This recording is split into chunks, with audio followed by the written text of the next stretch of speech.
তার মানে বোঝা গেল 1450 বছর আগের আবু জেহেল আর বাংলাদেশের গত 16 বছরের স্বৈরাচার হাসিনার আবু জেহেলের সরকার, এদের ভেতরে বিন্দু মাত্র কোনো পার্থক্য নাই। আপনারা পত্রিকা টেলিভিশনের মধ্যে দেখেছেন, ওরা যেদিন পালিয়ে গেছে 12 তালা বাসা, সেই দিন রাতের বেলা থেকে ঢাকা শহরের মানুষেরা তাদের অফিসের মধ্যে যাইয়া পোশাক পায়খানা করা শুরু করে দিয়েছে। শুধু মক্কার আবু জেহেলের বাড়ি পায়খানা নয়, বাংলাদেশের আবু জেহেলের বাড়িকেও পায়খানা বানাইছে কে? ওই স্বৈরাচার হাসিনা যে গণভবনে ছিল, ওই গণভবন আর ধানমন্ডি 32 কে শুধু জাদুঘর নয়, এইগুলোকেও জাতীয় টয়লেট বানাতে হবে। আর দেশের আবু জেহেলরা একই রকম ভাবে 3টা ষড়যন্ত্র করেছে। পবিত্র কোরআনুল কারীম সূরাটির নাম সূরা আনফাল, আয়াত নম্বর হলো 30। জোরে বলেন কয় নম্বর আয়াত? গভীর মনোযোগ দিয়ে লক্ষ্য করে বোঝার চেষ্টা করেন। আল্লাহ তাআলা কত চমৎকার করে বলেছেন, ওয়া ইয ইয়ামকুরু বিকাল্লাযীনা কাফারু ইয়া রাসূলুল্লাহ, আবু জেহেল আপনার বিরুদ্ধে ষড়যন্ত্র করতেছে, কিয়ামত পর্যন্ত করবে। ইয়ামকুরু শব্দটি মুজারের সিগা, বর্তমান, ভবিষ্যৎ, প্রেজেন্ট, ফিউচার। আরবি গ্রামার ব্যাকরণ যারা পড়েছেন তারা বুঝতে পারবেন। আল্লাহ তাআলা বলেন, ইয়া রাসূলুল্লাহ, আবু জেহেল আপনার বিরুদ্ধে ষড়যন্ত্র করতেছে, কিয়ামত পর্যন্ত করবে। এখন আমি আপনাদের জিজ্ঞাসা করি, বলেন তো আবু জেহেল কি কিয়ামত পর্যন্ত বেঁচে থাকবে?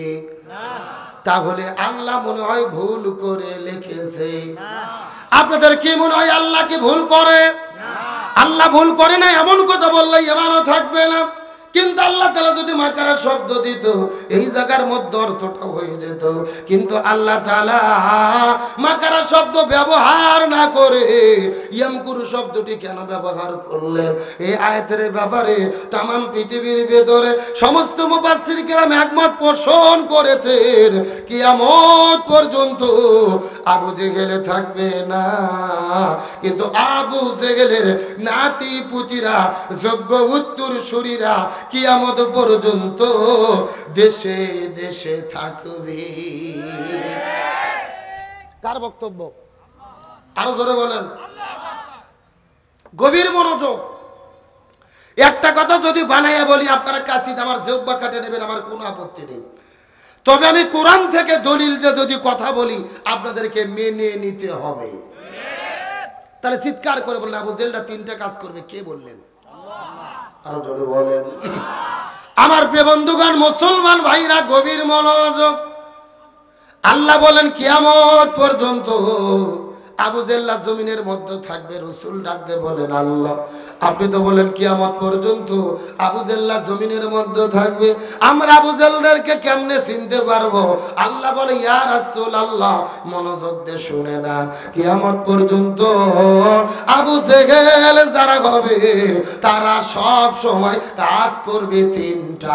জোরে বলেন কয়টা? আরো জোরে। আবু জেহেল সব সময় 3টা কাজ করবেন। তার মধ্যে প্রথম নম্বর কাজ হলো, এই জমিনের মধ্যে যারা কোরআনের হক কথা বলবে, কোরআনের সত্য কথা বলবে, এই জমিনের মধ্যে দিন প্রতিষ্ঠার কথা বলবে, প্রথম নম্বর কাজ হলো এই জমিনের ভেতরে যারা কোরআনের সত্য কথা বলবে, লিইউসবিতুকা, তাদেরকেই তারা জেলের ভেতরে বন্দী করবে।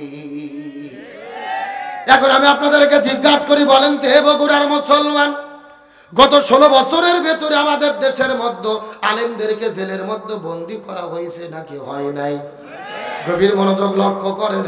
আমাদের প্রিয় ভাই মুফতি আমির হামজা, শাইখুল হাদিস আল্লামা মামুনুল হক, শিশু বক্তা নামে পরিচিত রফিকুল ইসলাম মাদানী, ওই যে কোরআনের ফাঁকি শহীদ আল্লামা দিলওয়ার হোসেন সাইদি, যেই মানুষটা অর্ধশত বছর ধরে কোরআনের মাহফিলে আলোচনা করলো, যার আলোচনা শোনার পরে শত শত মানুষ কালেমা পড়ে মুসলমান হয়ে গেল, যেই মানুষটা কাবাঘরের মধ্যে ঢুকে নামাজের অনুমতি পাইল, যেই মানুষটাকে বুকের মধ্যে জড়ে ধরে কাবা শরীফের ইমামে চুমুকাইল, ওই কোরআনের ফাঁকি আল্লামা সাইদিকে 1 নয় 2 নয় নয় 13 বছর জেলে বন্দি করে জেল থেকে বের করার পরে হসপিটালের মধ্যে ভর্তি করার পরে ওই যে ইনজেকশনের সিরিজের মধ্যে বিষ ঢুকাইয়া আল্লামা সাঈদীর শরীরে পরিকল্পিতভাবে বিষ প্রয়োগ করে আল্লামা সাঈদীকে তারা হত্যা করেছে।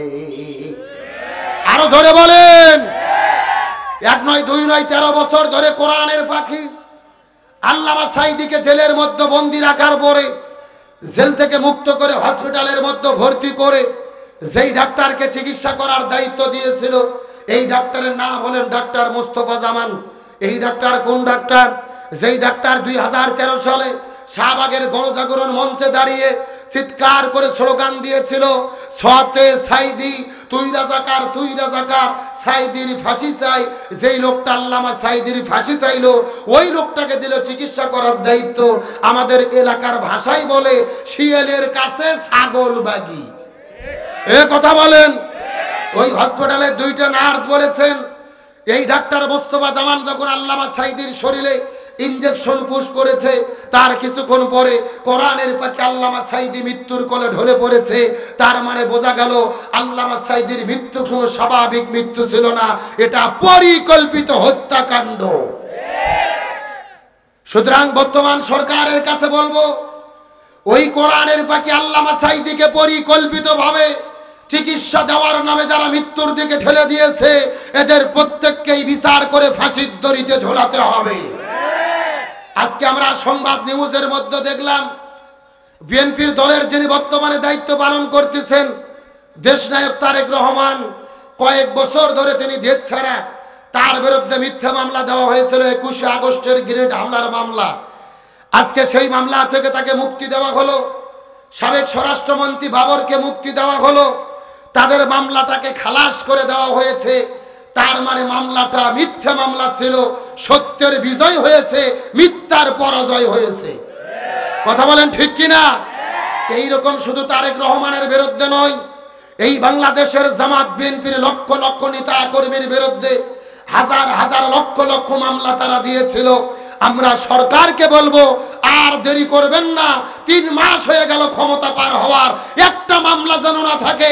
নিরপরাধ মানুষের মামলাকে মুক্ত করে খালাস করে দেন।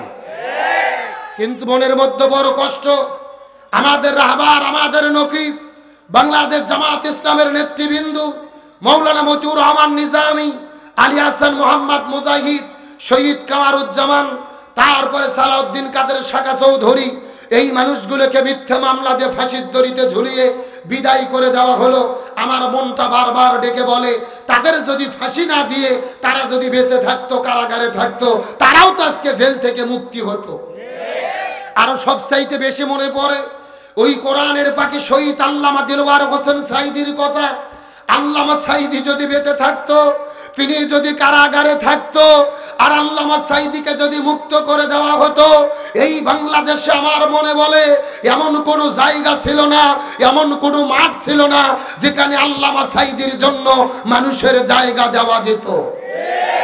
আজকে তারেক জিয়া মুক্তি পেয়েছে, তিনি দেশে ফিরবে কয়েকদিনের ভেতরে। খালেদা জিয়া মুক্ত পেয়ে চিকিৎসা হতে যাচ্ছে বিদেশে। সবাই মুক্ত পেল, আমাদের নেতৃবৃন্দু আর আমরা ফিরে পেলাম না। ওই আল্লামা সাঈদীকে আর আমরা দেখতে পারলাম না, আল্লামা সাঈদীর কণ্ঠে আর আমরা কোরআন শুনতে পারলাম না। আমার মনে বলে আল্লামা সাঈদী যদি বেঁচে থাকতো বাংলাদেশের ইতিহাস পরিবর্তন হয়ে যেত। তাহলে আজকের প্রোগ্রাম থেকে বলি ওই আল্লামা সাঈদী আর যত নেতাদেরকে ফাঁসির দড়ি ঝুলিয়ে হত্যা করেছে প্রত্যেকটা হত্যার বিচার বাংলার জমিনে হতে হবে। তাহলে চিৎকার করে বলেন আবু জেলদা কয়টা কাজ করবে? আর জোরে বলেন। আমার প্রিয় বন্ধুগণ, মুসলমান ভাইরা গভীর মনোযোগ। আবু জেলদা 3টা কাজ করবে। প্রথম নম্বর কাজ হলো কোরআনের হক কথা যারাই বলবে তাদেরকে জেলের মধ্যে বন্দী করবে। 2 নম্বর কাজ হলো জেলের মধ্যে বন্দী করে তাদেরকে যদি দিনের পথ থেকে ফিরানো না যায়, ইসলামের পথ থেকে ফিরানো না যায়, কোরআনের পথ থেকে ফিরানো না যায়, লিয়াকতুলুকা, প্রয়োজনে তারা তাদেরকে হত্যা করে বিদায় করে দেবে। আমাদের নকিব, আমাদের রাহবার মৌলানা মতিউর রহমান নিজামী আব্দুল কাদের মোল্লা, আলী হাসান মোহাম্মদ মুজাহিদ, মীর কাসিম আলী মিঠু ভাই সহ যাদেরকে ফাঁসির দড়ি ঝুলাইয়া জমিন থেকে বিদায় করে দিয়েছে, এদের কোনো দোষ ছিল না, এদের কোনো অপরাধ ছিল না। এদের অপরাধ হলো একটা, এই জমিনের ভেতরে তারা কোরআন প্রতিষ্ঠার স্বপ্ন দেখেছিল। এই জন্য 1 নম্বর জেলে বন্দী করবে, 2 নম্বর হত্যা করবে, 3 নম্বর জমিনের মধ্যে যাদের জনপ্রিয়তা বেড়ে যাবে, যাদের মাহফিলে হাজার হাজার মানুষের সমাবেশ ঘটবে, যাদের পেছনে লক্ষ লক্ষ যুবকেরা দৌড়াদৌড়ি করবে, এই জনপ্রিয় মানুষদেরকে এই দেশের মধ্যে তারা থাকতে দেবে না। লিইখরিজুকা, তাদেরকে তারা দেশ থেকে বের করে দেবে। এই বাংলাদেশে গত 16 বছরের মধ্যে লক্ষ্য করে দেখে, আমাদের কোরআনের পাখি শহীদ আল্লামা দিলওয়ার হোসেন সাইদির পরে সবচাইতে যিনি বেশি জনপ্রিয়তা অর্জন করেছিল, আমাদের প্রিয় ভাই ডক্টর মিজানুর রহমান আল আজহারি। ওই আজহারি ভাই জনপ্রিয়তা অর্জন করার কারণে এই দেশের মধ্যে তাকে থাকতে জায়গা দেওয়া হলো না, তাকেও বাংলাদেশ থেকে মালয়েশিয়া যাইতে বাধ্য করা হলো। এই জন্য আবু জেল্লা 3টা কাজ করবে। 1 নম্বর জেলে বন্দী করবে, 2 নম্বর হত্যা করবে, 3 নম্বর দেশ থেকে বের করে দেবে।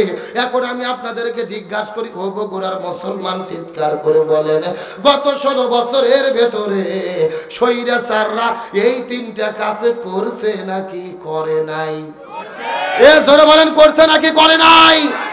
তার মানে বোঝা গেল 1450 বছর আগের আবু জেহেল আর বাংলাদেশের গত 16 বছরের স্বৈরাচার হাসিনার আবু জেলের সরকার, এদের ভেতরে বিন্দু মাত্র কোনো পার্থক্য নাই।